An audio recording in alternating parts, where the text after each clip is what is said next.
Thank you. Minister, good afternoon and welcome to the House.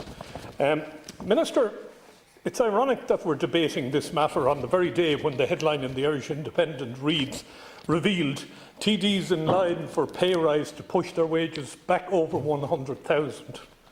As recently as last week, we had yet another commencement debate on the issue of councillors' pay, one of dozens since I first took my seat in 2014. We could paper the walls of this illustrious chamber with the emails and newsletters that have been sent out by senators to councillors, each one promising to secure a pay increase for them. I bucked that trend and told a shocked AILG meeting in Inchydoney in 2015 that there would be no increase in councillors' pay that year or any other year because they are not respected for the work they do, and at any rate there was no political will to increase their pay.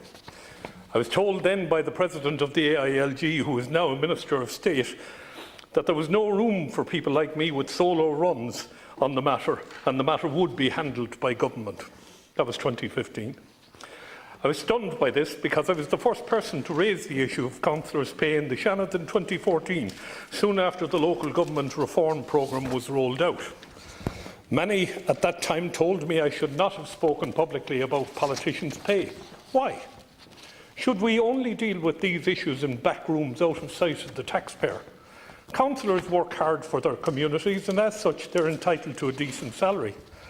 So why did I speak out back then on pay and PRSI?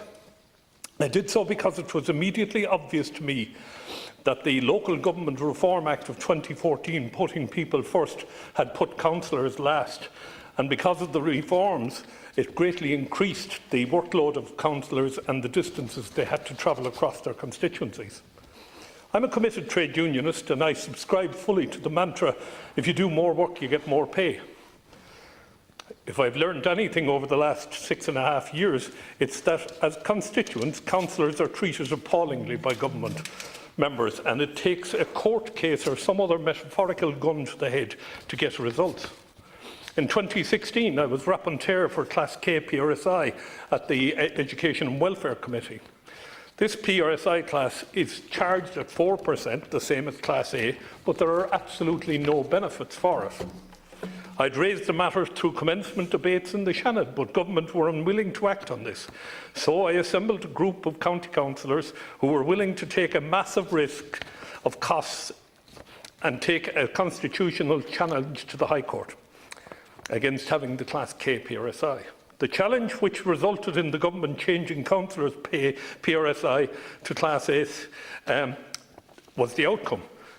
But how much money was spent trying to preserve Class K PRSI for the government to capitulate at the last moment?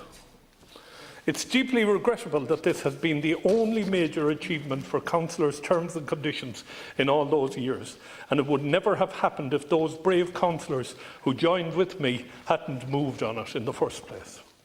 Promises are made, especially at Seanad election times and during the formation of the present government, promises which were soon forgotten once TDs and senators had secured their seats in offices.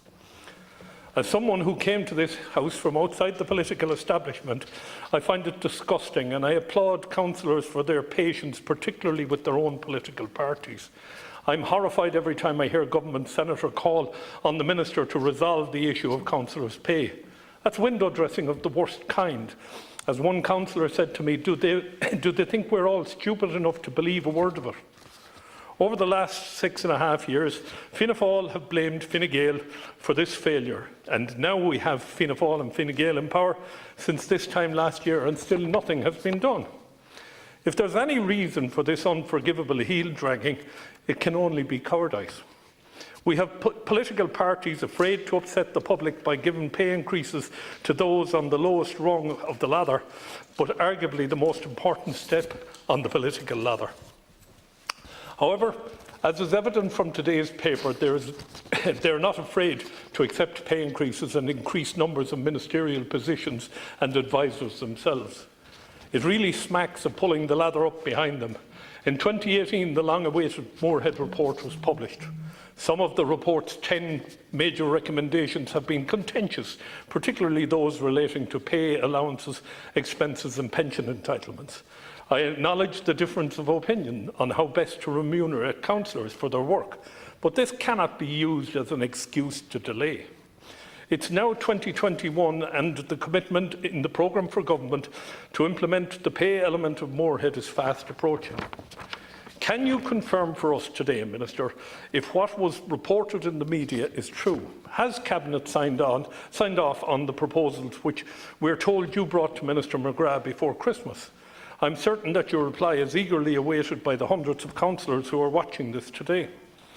Perhaps there is a plan somewhere to price ordinary people out of politics. Perhaps government would prefer it if only the wealthy could enter politics on the lowest rung of the ladder. Many councillors are unemployed. Many more will be unemployed at the end of this pandemic. Many of those are women, and the council salary is their only income. Perhaps government would prefer it if they did not run for election. The media also listening in. I would ask the esteemed political press corps to stop adding to councillors' problems by framing this debate as whopping pay increases, very generous allowances, big expenses, etc. This not only reduces public trust in democracy, it undermines the councillors' case. I can tell you that they are sick to the teeth of being portrayed in this way. The miserly pay increase recommended in Moorhead has been reported in the media many times already, and not a single cent has been paid over. I ask the media to stop this. We saw what happened in the USA when the democratic process was undermined. It may sell newspapers, but it's grossly unfair on councillors and democracy itself. Minister, I do appreciate you're only in office a short time and that you're confronted with this issue, so I do appreciate that. But I have to ask you today, Minister, can you guarantee that no councillor will be worse off if Moorhead is implemented? Can you tell me what the rate of pay will be?